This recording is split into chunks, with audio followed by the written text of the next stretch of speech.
they would say afterward, in 11 drawing-rooms within the fortnight, and in the whole county within the month, that the Duke of Havering lost his wife over a cup of tea, and that the terrible thing was not the words, but the fact that she was already pouring when he said them. It was a Thursday in the last week of April, which was the Duchess's at-home day, the day she received, established 2 years before by her own choice, and kept faithfully in all weathers, and there were 11 callers in the yellow drawing-room at Havering that afternoon, and the long windows were open onto the terrace, because the first warm day had come. The Duchess of Havering sat where she always sat, behind the urn and the tray, presiding, because that is what the mistress of a house does at her own table on her own day, pouring for the rector's wife, and the 2 Miss Cadwalls and old Mrs. Frant, who took her tea black and bitter as physic, and the talk was of the drainage and the assizes and somebody's spaniel, and everything in the world was ordinary until 20 minutes past 4, when Sibley opened the doors and announced Lady Wraxall. She had not called before. Not once in 2 years, though she was the Duke's godmother and her house was 11 miles off, and everybody in that drawing-room knew perfectly well why.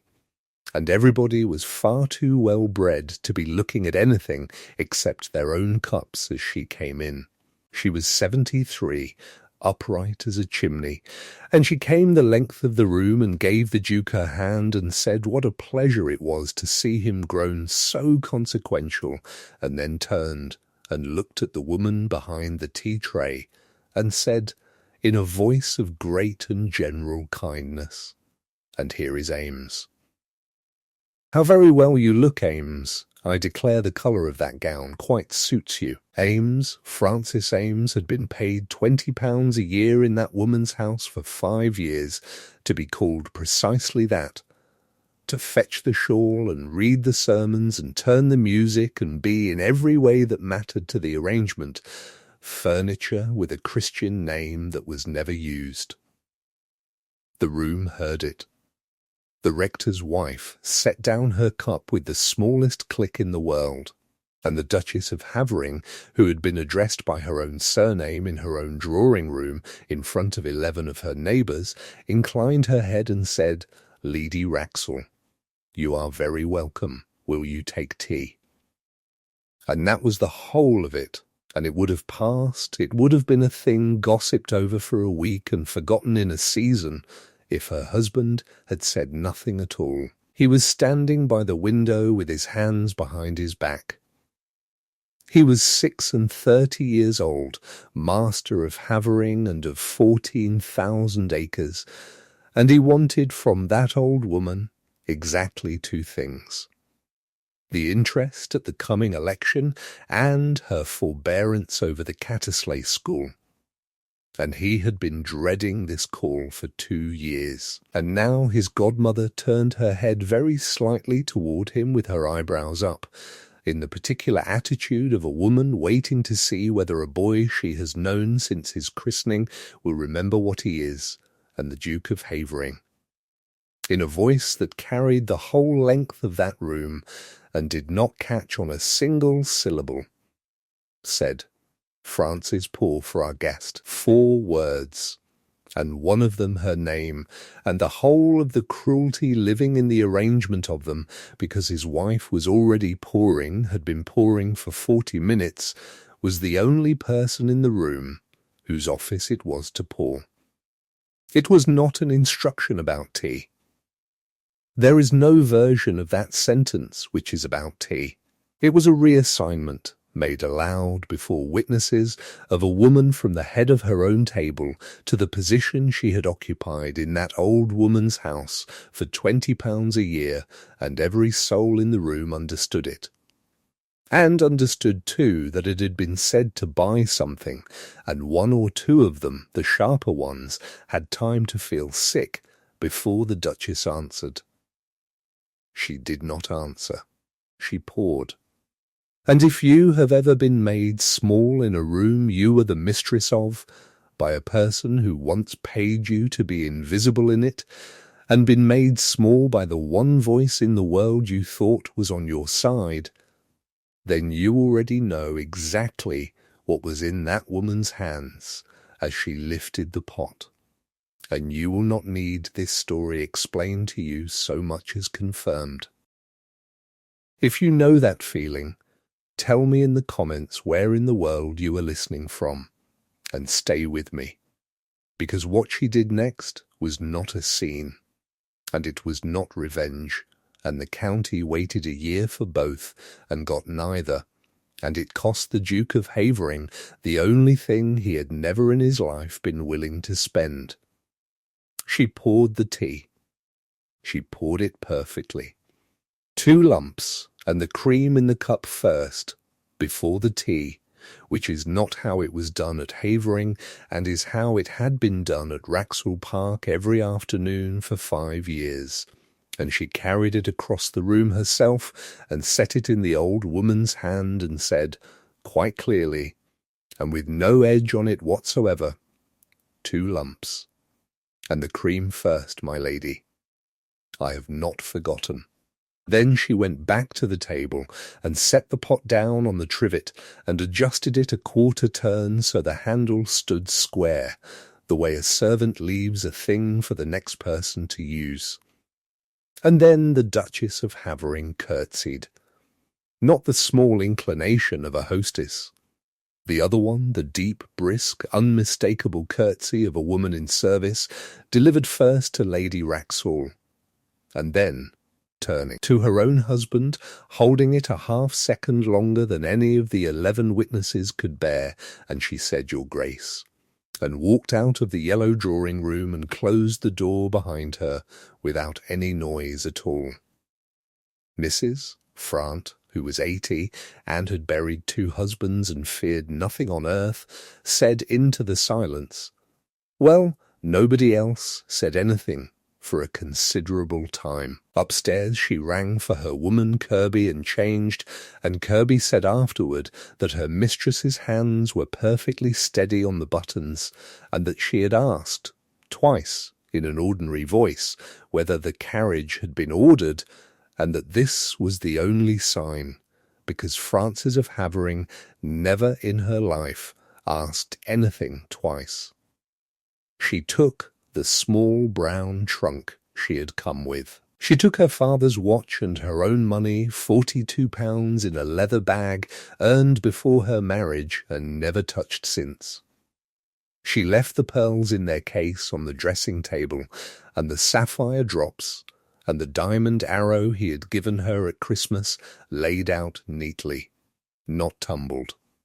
And she left, on the writing table in the little room off the library where she worked, the whole of what she had been doing for 2 years, squared up and labelled in her own hand, because Frances Ames had never once left a task without leaving the account of it behind her, the drafts, the fair copies, the letters not yet answered with her suggested answers pinned to them, and on top the address for the Board of Agriculture that he was to give in 11 days, complete, with the pronunciation of the difficult names written above them, and the breathing marks she had taught him, and in the margin beside the 3rd paragraph where the long clause was, the note she had put there on the Tuesday, breathe here and wait, and let them think it is gravity.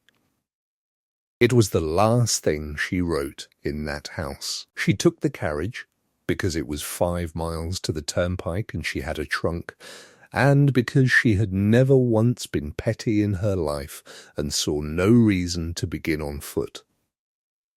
At the crossroads above Cattersley she stopped it and got down and sent it home with a message of thanks to the coachman's wife about her rheumatism.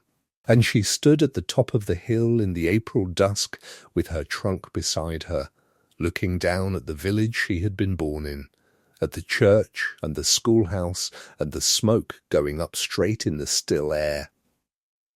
Kirby, who had refused with tears to be left and was sitting on the trunk, saw her mistress press the back of her hand flat against her own mouth.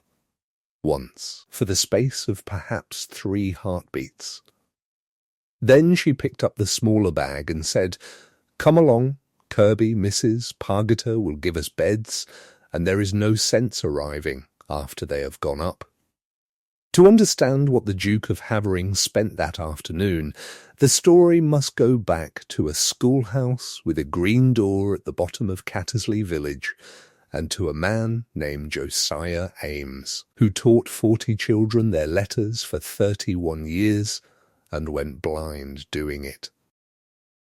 It came on him slowly from his middle 40s, a grey creeping in at the edges of everything, and he did not stop teaching.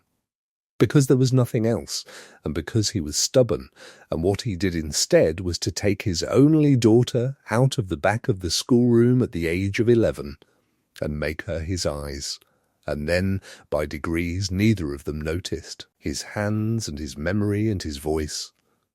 She read to him. She read him the newspapers and the sermons he had to hear before he could argue with them, and by 12 she could read aloud for 3 hours without her voice roughening.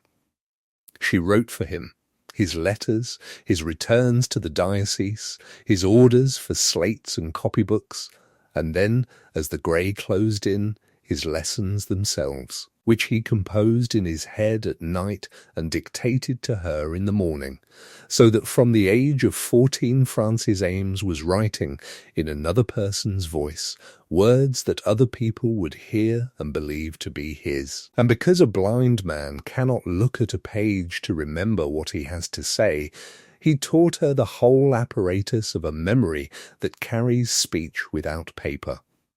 How to build an argument in 3 parts so that the second calls up the third. How to plant a word at the end of one sentence that hooks the beginning of the next. Where to breathe. When to stop. And how long a silence a room will hold before it turns against you. Which he said was 4 seconds in a church and rather more in a schoolroom full of the guilty.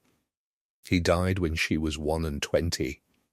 And the parish, which had loved him, gave her his watch and his books, and, in the way of parishes, nothing else. And the schoolhouse went to the new man within the month. So she went into service, in the only way that a schoolmaster's daughter could go into service and still be received in a drawing-room, which is to say as a companion, at Wraxall Park, at £20 a year, to Lady Wraxall, widow, of a temper the county called forthright. What that meant, in practice, is set out best in the terms of the arrangement, which Francis kept afterward, folded, not out of bitterness, but out of the habit of keeping accounts. She rose at 6. She read the newspaper aloud from 7, all of it, including the shipping. She wrote every letter that left that house, above 400 a year, in Lady Wraxall's voice, so exactly that the recipients complimented her ladyship on her style. She kept the household books, the charity list, and the accounts of 2 farms. She was called Ames. She was not introduced to visitors, and when she was in a room where visitors were, it was understood that she would find something to do at the far end of it, and she found, for 5 years, the far end of a great many rooms. And in the 5th of those years, in the November, a young man came to Wraxall Park about a matter of a mortgage and a mineral right, and could not manage his own business, and it changed both their lives.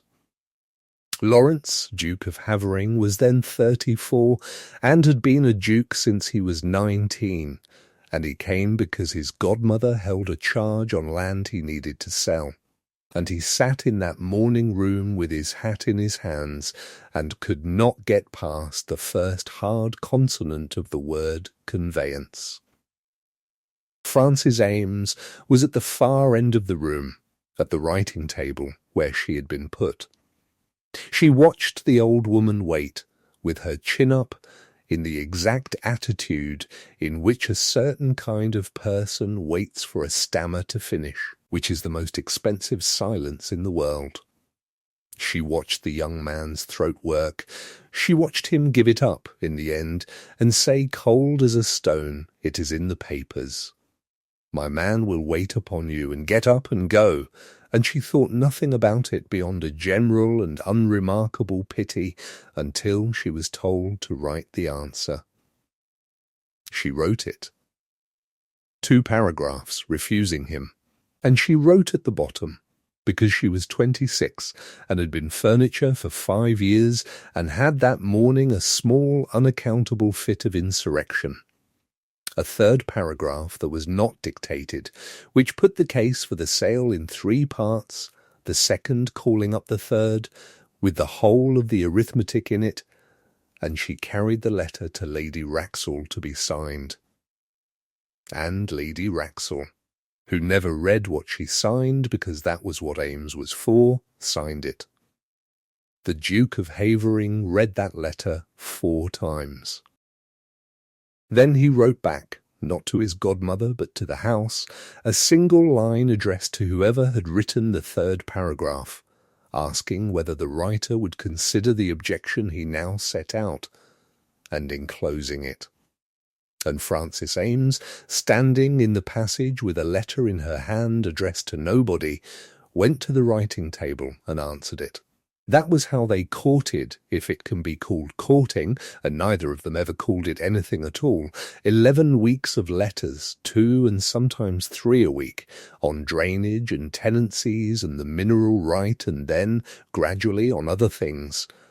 On the Cattersley School which the diocese wanted to close, on whether a man is obliged to keep a bad promise, on whether it is possible to be understood by a person one has never spoken 6 sentences to, and the whole correspondence conducted in the certain knowledge on her side that she would be turned out of the house without a character if it were discovered.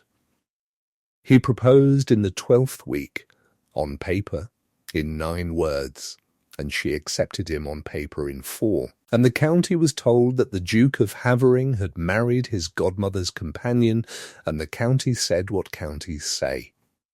Lady Wraxall said very little. She dismissed Frances Ames the same afternoon without a character, on the grounds of a want of candour, which was, to be perfectly fair to that terrible old woman, entirely accurate. And here is the part that makes the tea-tray unbearable, and it must be said plainly before we go on. It was not a love match at the beginning, and Frances never pretended otherwise, not even to herself, and the arrangement was practical on both sides. He required a duchess who would not despise him, and though the word was never in any letter, an interpreter. She required a life in which she was called by her own name. Those were the terms, and they were honest, and if the 2 of them had kept to them exactly, and nothing more had grown, this would be a much shorter and much less painful story. But things grow. In the first year at Havering she took the household in hand the way she had taken Wraxall Park. And the difference was that here she was thanked. She kept the charity list and the school accounts, and got the Cattersley School its reprieve by writing the diocese a memorial in 9 points that the Archdeacon read aloud at his own table as an example of how such things ought to be done. And she did the other thing, the private one, the reason the marriage was arranged at all, which nobody outside that house and 3 servants ever knew. She gave him his voice. Every word the Duke of Havering said in public for 2 years, she wrote. The address to the Agricultural Society, the charge to the grand jury at the summer assize, which was printed in 2 newspapers and much admired for its brevity. The speech at the opening of the Harcaster Bridge, every one of them built in 3 parts on her father's system.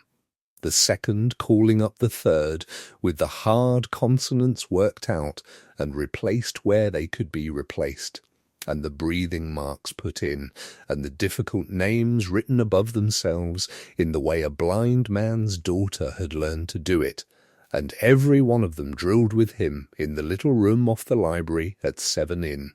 The morning until the county's formidable, taciturn, glacial Duke of Havering could stand up in a room of 400 people and be, for 11 minutes at a time, fluent. The stammer had come to him at 7. In the ordinary way such things come, out of nowhere and to nobody's discredit, and it might have gone again at 9, as such things often do if his father had left it alone. The 5th Duke of Havering did not leave it alone. He was a hearty, handsome, sociable man who could not conceive of a defect that could not be corrected by application, and his correction was this: that the boy should recite at the dinner table every evening, before whatever company was in the house, and should not be excused, and should not be helped, and should begin again from the beginning of the passage every time he stuck. It went on for 4 years. There were, on the worst evenings, 12 attempts at the same 6 lines, the table looking at their plates and the footman at the wall and his father saying, with real and terrible kindness, "Again, Lawrence, take your time. We are all friends here." And the boy learned, as any creature learns, and what he learned was not fluency. He learned that a room will forgive a cold man anything and a struggling man nothing, that the safest sentence is the short one, that silence, if you hold it with your chin up and your eyes level, is read by other people as authority, and that if you say almost nothing at all for long enough, the county will call you formidable and never once suspect that you are a boy of 11 who cannot get out the word father.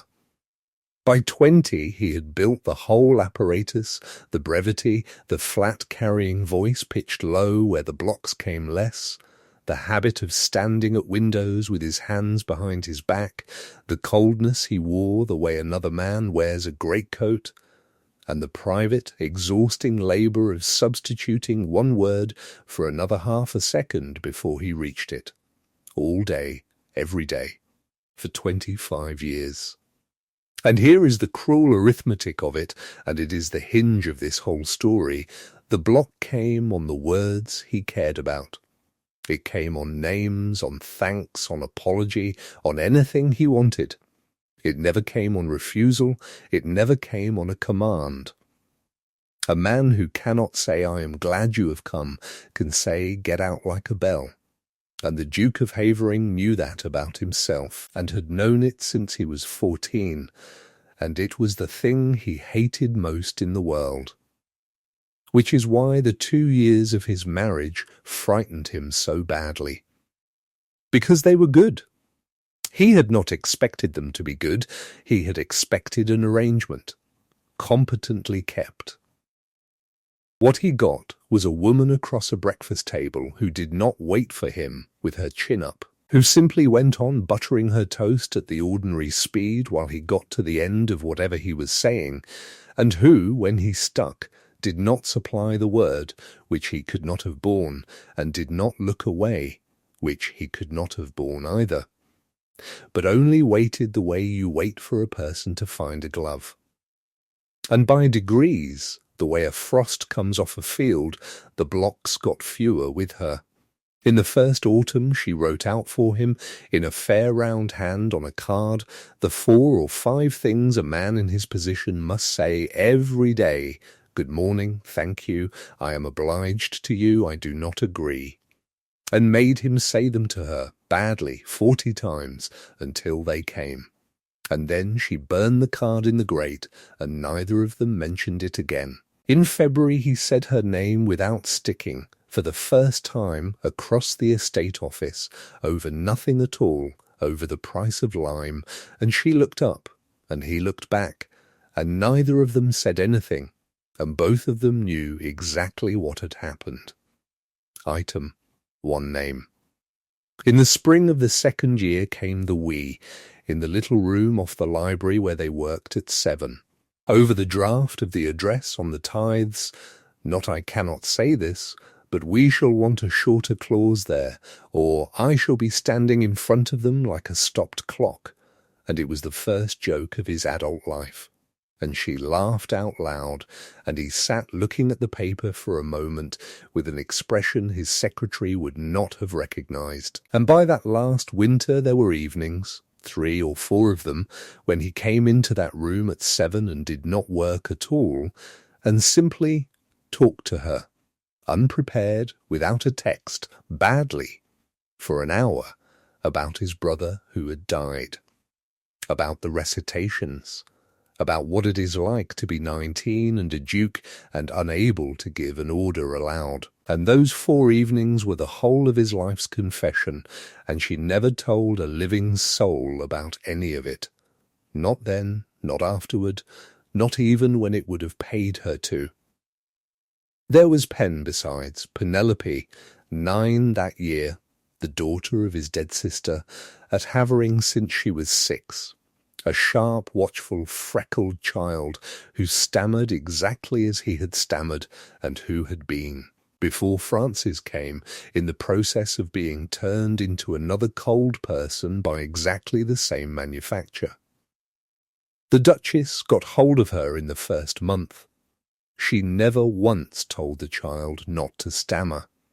She taught her instead, out of a blind schoolmaster's system, the whole apparatus of the waiting, that the block is not the sentence, that the room can be held, that 4 seconds is nothing, and feels like a year, and that the trick is to keep your eyes up and let it pass.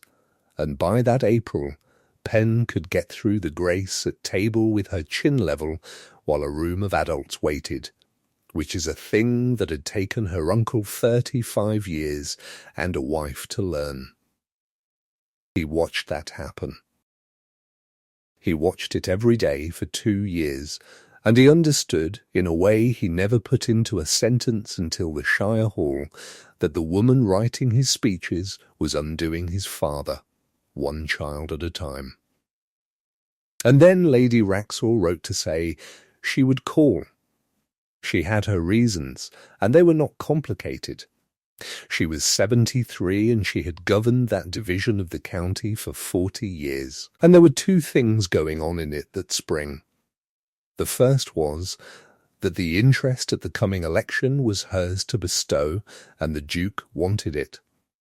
The second was the Cattersley Common and the Cattersley School, which Lady Wraxall proposed to deal with together, the common being enclosed to her advantage under a bill then preparing, the school standing on a corner of it, and the school being, in her considered opinion, an establishment that taught the labouring poor to write letters they had no business writing. She was not a wicked woman. She was a woman who had been obeyed for 40 years, and who had recently been made ridiculous, in her own estimation, by having a paid companion carried out of her house by a duke. And she came to Havering on that Thursday for one purpose only, which was to establish in front of 11 witnesses that nothing whatever had changed. She did it in 6 words. "How very well you look, Ames," and she turned her head and waited, with her chin up, in the exact attitude of a woman waiting out a stammer. And that is what happened to Lawrence of Havering in the yellow drawing-room, and no version of it is a defence. He was standing at the window. He wanted to say her name, and he could not. He could feel the block on it, the way you feel a stare that is not there. He wanted to say, "This is my wife," and the whole of that sentence was shut against him. And into that 4-second silence came his father's voice, and the 11 faces, and the terrible mercy that has been available to him since he was 14, that the cold sentence is always open, that the refusal always comes, that a man who cannot say a kind word fluently can be perfectly, beautifully fluent in the other direction. So he took it. He reached past his wife for the one thing that would never fail him in front of a room. And he was fluent, and it cost him everything he had. The tea things went on coming up at 5 o'clock. That was the first thing, and it went on for 11 days before anybody dared ask. The kitchen sending up the tray at 5, as it had gone up every day for 2 years, and Sibley setting it down and nobody pouring, and the Duke of Havering standing at the window with his hands behind his back while it went cold, and the whole of it carried down again at 6, and the servants saying nothing to each other about it in the way that servants say a great deal. On the 12th day he told Sibley to go on sending it. The county, meanwhile, had the story by Saturday, and the county's verdict, delivered in 11 drawing rooms, was not the one he expected. He had assumed, in so far as he had thought, that the world would see a great man put a presuming woman in her place. What the world actually saw was a duke who had been frightened of an old lady into insulting his own wife over the tea things, and the rector's wife, who had been in that room, said a thing that went round the county in 4 days and reached him in 9, that she had been 30 years married and had never in her life heard a man speak so clearly and say so little for himself.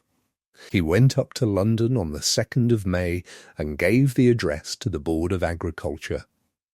It was the last thing she ever wrote for him, and he gave it exactly as she had built it, in 3 parts, the second calling up the third, and he did not stick once, not once in 19 minutes, and they applauded him for a long time. And a gentleman of considerable eminence took his hand afterward and told him that he had the gift, and that it was the plainest speaking he had heard in 10 years in that room, and asked him what he read. And the Duke of Havering stood there with his wife's voice still in his mouth, and understood, all at once and completely, the exact size of the thing he had done, which was that he had been standing on a woman for 2 years the way a man stands on a chair to reach a shelf, and had then explained to a room of witnesses that she was furniture. He never used another line of hers. That is the fact that Mr. Cotgrave, his secretary, dates the change from "there were 3 drafts of hers still in the drawer," finished, worth 100 guineas apiece to any man in public life, and they were never used, and they are in the muniment room at Havering to this day, unspoken. It was Cotgrave who was sent for in the 2nd week, and who stood in the estate office with his spectacles in his hand, and answered the question he had been dreading for 2 years. How much of it was hers? And Mr. Cotgrave, who was 51 and dry as a biscuit, and had made a small private study of the matter, said, "All of it, Your Grace." The assize charge entire. The bridge speech, which you will remember the newspaper called Roman. The tithe address, the 2 petitions. The memorial to the diocese that saved the Cattersley School, which the Archdeacon reads aloud to his pupils as a model, and above 400 letters a year in your own voice which I copied, and which I could not, at this hour, tell apart from your own hand if you laid them before me. He put his spectacles back on. There is one further particular, Your Grace, if I may. Her Grace never once left a draft in this house that was not accompanied by the reasoning, so that if she were ill, or absent, or dead, you would have not merely the words, but the method of making more. I have been secretary to 3 gentlemen, and I have never seen the like of that. It is not the work of a woman making herself necessary. It is the work of a woman making herself unnecessary, which is a different trade altogether. He read the drawer through that night, all of it, 2 years of it, and it was not the speeches that did the damage, it was the margins. Against the 3rd paragraph of the assize charge, he will block on justice, use right instead, nobody will notice, and he will be able to look at them. Against the bridge speech, the 2nd sentence is too fine, he will not believe he can say it, cut it. Against the very first thing she ever wrote for him, in the November of the 1st year, when they were still strangers who had married, he is not cold at all, and one day the county is going to be extremely surprised. He read her marginalia the way another man might read a letter, and at 3 in the morning he went and stood in the little room off the library where they had worked at 7 every day, and there was nothing in it now but a table and 2 chairs and the smell of ink, and he said aloud, to nobody, and it took him 4 attempts and he made every one of them, and finished it, Francis.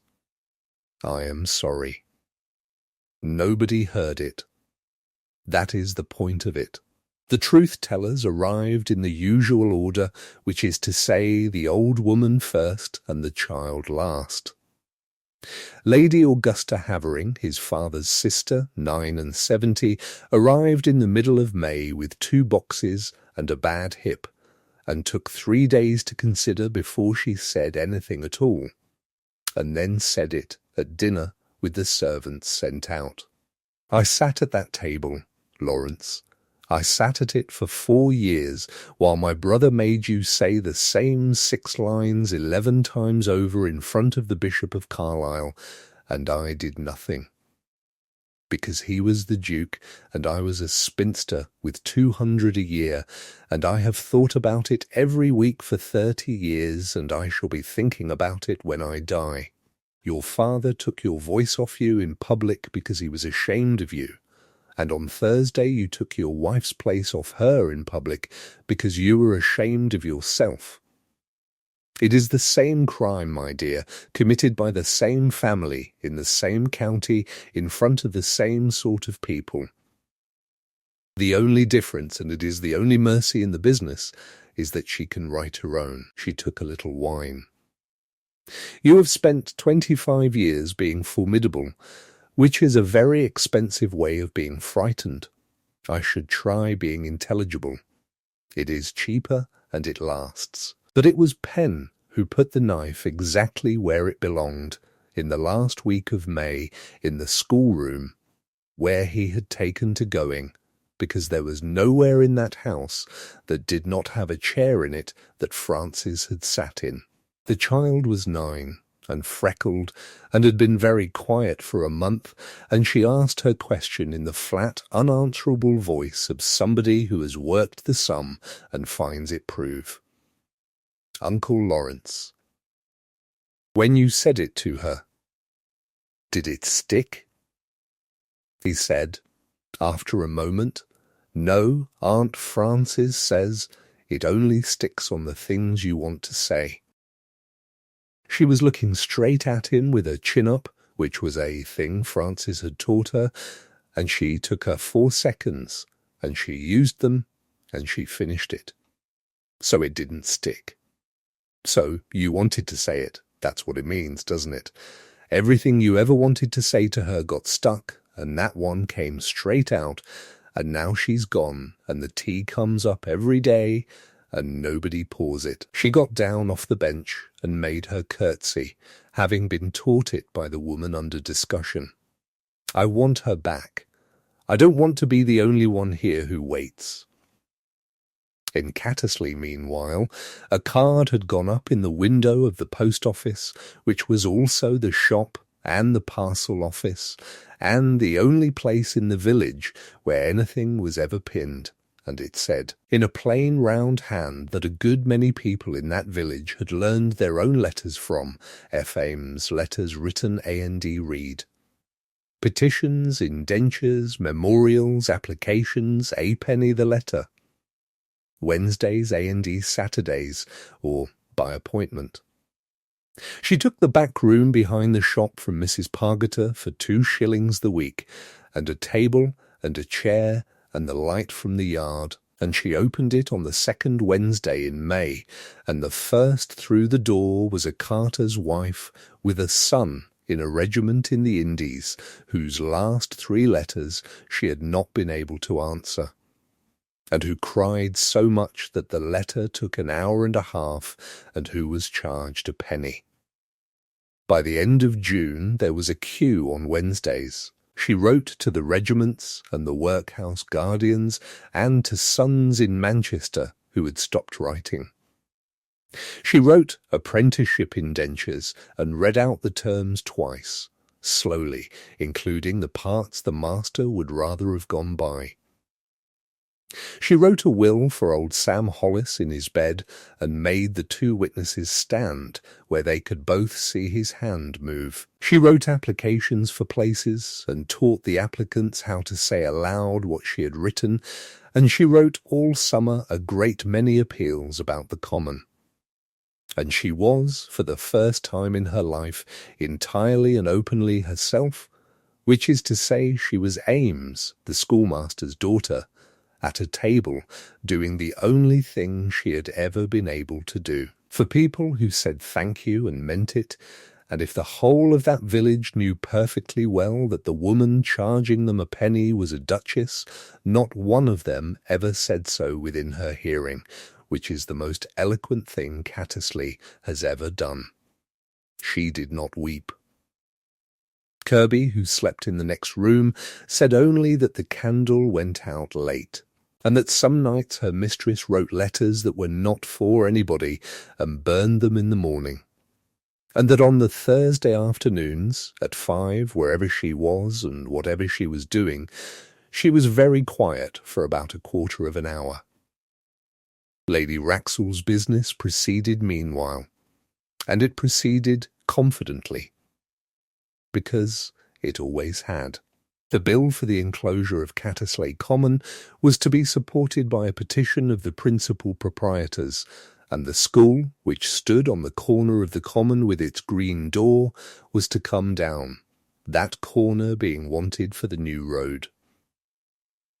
There was to be a public meeting at the Shire Hall at Harcaster on the 9th of July, at which the county would express its opinion, that opinion having been arranged in advance in the usual manner.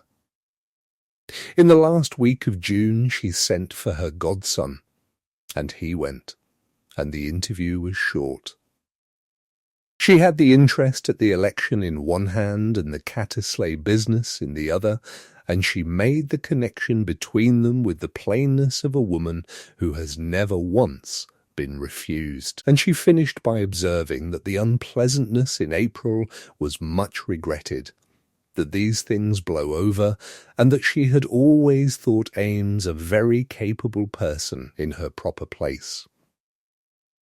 And the Duke of Havering, who had come there with nothing written down, said "None," and stopped, and stood in the middle of that room and took his 4 seconds with his chin up and his eyes level, which he had never done in front of another human being in his life, and finished it. No, madam, not the school, not the common, and not that name at my table again. He was fluent in none of it. It took him the better part of a minute. It was, he said afterward, the first thing he had ever said aloud that was entirely his own, and he walked out of Wraxall Park, having lost the interest at the election, 2 livings and a great deal of money, and rode 11 miles in the rain, and he said that he sang badly for part of it. The 9th of July at Harcaster Shire Hall is where the county still ends this story when it tells it, and the county gets the details wrong and the heart of it exactly right. There were above 600 people in that hall, which was more than had been expected, because the whole of Cattersley had walked in, 11 miles in their good coats. Lady Wraxall's council opened. The surveyor was heard, the road was explained, and the improvement, and the general advantage. And then the chairman, in the way of chairman, said that a petition had been received from the inhabitants and would be read, and the clerk stood up and read it out, and it was 300 words long, and it was built in 3 parts, and the second part called up the third, and the last word of the 7th sentence hooked the first word of the 8th, so that a plain man reading it aloud could not lose his place. And at the end of the 2nd paragraph there was a clause so short and so hard that the hall went quite silent after it. The Duke of Havering, sitting on the platform with his own prepared speech in his hand, knew that hand and that architecture, the way a man knows a footstep in a passage. He sat and listened to his wife defending her father's schoolhouse in the voice of 41 labouring men and 11 women who had signed with their marks. And when the chairman called on him, he stood up, and he folded his prepared speech in half and put it in his pocket, and he did not use it. What he said took 19 minutes, and he stuck 11 times, and the Shire Hall heard the whole of it. He said, first, that he opposed the bill, and that he would carry his opposition to the committee at his own charge. Then he said why, and he said it in 3 parts. The second calling up the third, badly in his own words, blocking on justice and on school, and twice terribly in front of 600 people, on his wife's name. He said that he had been at that school as a boy for 2 years, while his own father's household was in disorder. He said that a schoolmaster had taught his tenants' children to write letters that they had no business writing, and that he had married that schoolmaster's daughter, and that every word of consequence that the county had admired him for in 2 years had been written by her, and that he had stood up in London in May and been applauded for 19 minutes of her work while she was gone from his house. And then, with the whole hall silent and the Cattersley benches on their feet at the back, he said the last of it, waiting each block out with his chin up and his eyes level, the way she had taught a 9-year-old to do in his own schoolroom. In April, at my own table, in front of 11 of my neighbours, I told my wife to pour for our guest. I have a stammer, which most of you have now discovered. It has never in my life caught on a cruel sentence, and it has never once let a kind one through. And I knew that when I opened my mouth, and I said the cruel thing because it was the thing that would come. That is not coldness, gentlemen, whatever this county has been good enough to call me for 20 years. It is cowardice, and it is the ordinary sort, and I learnt it at a dinner table from a better spoken man than I am, and it stops here. I am not asking you to think well of me. I am asking you to leave that school where it stands, and I am telling you, since you will hear it anyway, that I intend to spend the rest of my life speaking for myself, and that you will all have to wait. The question was carried against the enclosure by a majority the clerk recorded as substantial, and the Cattersley benches recorded as 11-1. Lady Wraxall left the hall before the division. She removed to Cheltenham in the autumn and lived 9 years, and was heard exactly once upon the subject at a card table when the Haverings were mentioned. I had the best secretary in England for £20 a year, and I let a stammering boy take her out of my house, because I could not be troubled to learn her Christian name, which was, for her, very nearly repentance. The news went up the 11 miles to Cattersley in about 4 hours, carried by the whole village at walking pace, and half of them came to the post-office door before they went home, and it was Mrs. Pargeter who went through and told her at some length, with interruptions from the shop. Frances Ames heard it to the end, with her pen still in her hand. Then she said, "He folded it and put it in his pocket?" And Mrs. Pargeter said that was so, and that he had stuck 11 times and waited every one of them out, and the woman at the table said, "Then it was his," and asked in a perfectly steady voice for the next person to be sent in, and Mrs. Pargeter reported in the shop that Mrs. Ames had written the same line at the top of a fresh sheet 3 times before she got on. He came on a Wednesday, which was one of her days, and he came correctly, which is to say, he came as a customer. He left the horse at the Ram and walked down, and there were 9 people on the bench in Mrs. Pargeter's shop waiting their turn at the back room, and the Duke of Havering took off his hat and sat down at the end of it between a carter and a girl of 15 with a place to apply for, and waited an hour and 40 minutes, and the shop filled up gradually with people who had no business in it at all. When his turn came, he went in and stood with his hat in his hands, and put a penny on the corner of the table, and said, "I have come to have a letter written." She looked at the penny for a moment. Then she said, "Sit down, your grace," and he sat, and she said, "Who is it to?" "To you." "Then no," said Frances Ames, and put down her pen. "I have written 400 letters in other people's voices, and I am finished with the trade." "That one you will have to say." And Kirby in the shop heard the whole of what followed through a deal door, and kept it for the rest of her life, and it is set down here as she gave it, with the breaks in, because the breaks were the thing. Very well. A long pause. I am not going to explain it. Every explanation is an excuse, and you were reared by a man who would not make those. So, the plain account. My father took my voice off me in front of company because he was ashamed of me. I built a cold man to live in so it could not happen again, and the cold man has been very much admired in this sea county, and he has never once been able to say a kind thing out loud. You gave me 2 years of the only real speech of my life, and I have repaid you by using the one sentence that has never stuck. I knew what I was doing. That is the part I will not soften. I was not confused, and I was not defending you badly. I was purchasing an old woman's goodwill with your name, in your own house, on your own day, and I would have got it cheap at 100 times the price, and it turns out that I could not afford it at all. A pause. I have not used a line of yours since the 2nd of May. There are 3 in the drawer, and they will stay there. I said the whole of it at Harcaster because you were owed it in public.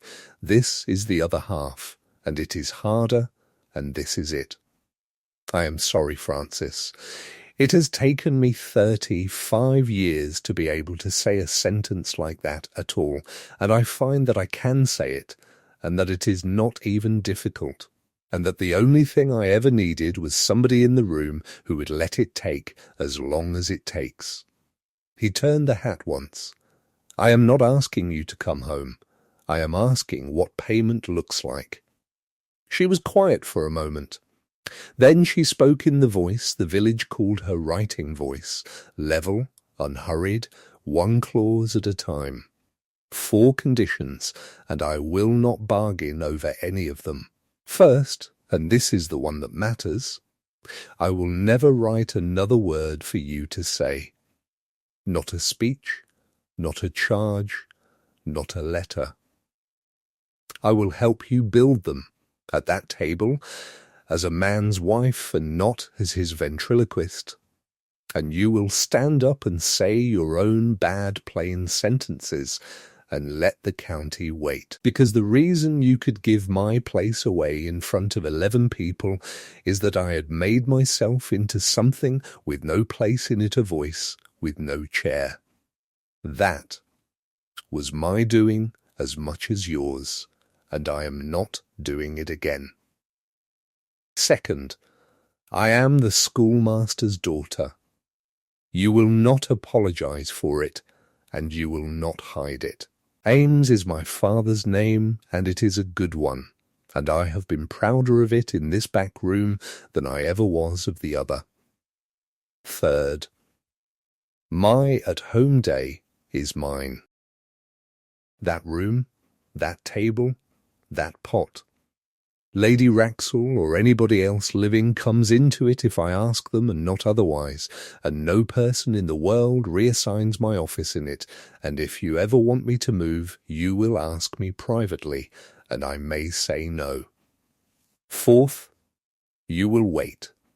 You are very fine at a public meeting, they tell me. A thing built in one afternoon comes down in one afternoon. Go home and give me the ordinary weeks, and I will do the audit, and I have never yet closed an account on an estimate. He said, accepted all four, W without negotiation. And then he stood up and left the penny where it was and said, it is a fair price. I have had a good deal worse written for a guinea, which was the second joke of his adult life, and she put her hand over her mouth, and he was out of the shop before she took it away. The ordinary weeks are the part of this that nobody in the county repeated, and they are the part that counted. From the second Sunday in July, the Duke of Havering read the lesson in Cattersley Church. He read it every Sunday of that summer and autumn and the whole of the winter following, badly, sticking, waiting, with his chin up and his eyes level and his hands flat on the eagle, and the congregation, which had never once heard him speak above a sentence, learned to wait with him. And by Advent the parish sat through his blocks with the settled patience of people watching a man they know get a heavy gate open. He answered his own correspondence in his own plain words. And Mr. Cockgrave said the style was very much fallen off, and the meaning very much improved. He took the school onto the estate. And he taught Pen, or rather he sat with her every evening while she taught him, the pair of them going through the grace at table and the collect and the multiplication table, 4 seconds at a time. In the last week of September, Lady Augusta's coach stopped in Cattersley on the pretext of a lost parcel, and out of it got Pen, 10 that summer, who had petitioned for the journey like a creditor, and who delivered her report in the back room in the flat, unanswerable voice of a child who has worked the sum and finds it prove. He reads the lesson every Sunday. He stuck 9 times on Trinity 14, and Mrs. Frant counted and told him afterwards, and he laughed. She took a biscuit. And the tea comes up at 5. Every day. He pours it out in your chair's cup and his own, and nobody drinks yours, and Sibley takes it away at 6. And he's very bad at pouring. He floods the saucer every time. She looked at the table. He says the waiting is the whole trick, and that you taught it to him. Aunt Frances, he can say your name now, all the way through. He does it on purpose, about 9 times a day. And Frances Ames set down her pen, and was still for the length of one breath, the same length exactly, Kirby always said, as the breath she took behind the tea-urn in April, as though the 2 moments were the 2 ends of one held note. Then she said, "Thank you, Penelope, that is what I wanted to know," and went out into the shop and asked Mrs. Pargeter whether the card might be altered to Saturdays only. She came home on a Thursday, at 5 o'clock, which was her at-home day, and there were 7 callers in the yellow drawing-room when the doors opened, and no announcement, because she had walked in through her own hall. The tray was on the table. The Duke of Havering was standing over it with the pot in his hand, pouring badly into her cup, as he had done every day at 5 for 4 months in front of anybody who cared to watch, and he looked up, and the whole room stopped, and it took him a moment, and he said, without a break in it anywhere, "Francis, sit down. I have pea-pawed yours." And that is how the rule of that house was made, and it outlasted both of them. From that Thursday to the end of their lives, on every at-home day at Havering, before any guest was served, before the rector's wife or the Lord Lieutenant, or, in the fullness of time, a bishop and a royal duke, the Duke of Havering poured the first cup with his own hands and set it in front of his wife, and said the same 6 words, which he never once got out cleanly, and never once permitted anybody else to say for him, 2 lumps, and the cream first. They had 4 children. The eldest was a girl who stammered, as her father had, and who was taught the waiting at 9, and read the lesson herself at 19, and who eventually endowed the Cattersley School on condition that it teach the labouring poor to write letters they had no business writing. The county, which had called that man formidable for 20 years, called him something else for the 40 that followed, and the county's word for him was slow, and it was said with a respect that the other word had never once carried. And at the last of those Thursdays, when he was 78 and the pot was too heavy, and the whole room was pretending not to watch his hands, Pen, who was grown and had children of her own, half rose to help him, and he said no.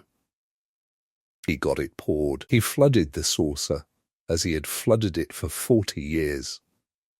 And he set it down in front of the old woman in the chair behind the urn, and said the 6 words, sticking twice, taking his time, in front of everybody, and Francis of Havering took the cup out of his hand and said the thing the family repeated ever afterward, whenever anyone in it was tempted to say a cruel thing quickly rather than a kind thing slowly. "I have not forgotten either, my dear. Sit down. You have been standing since April.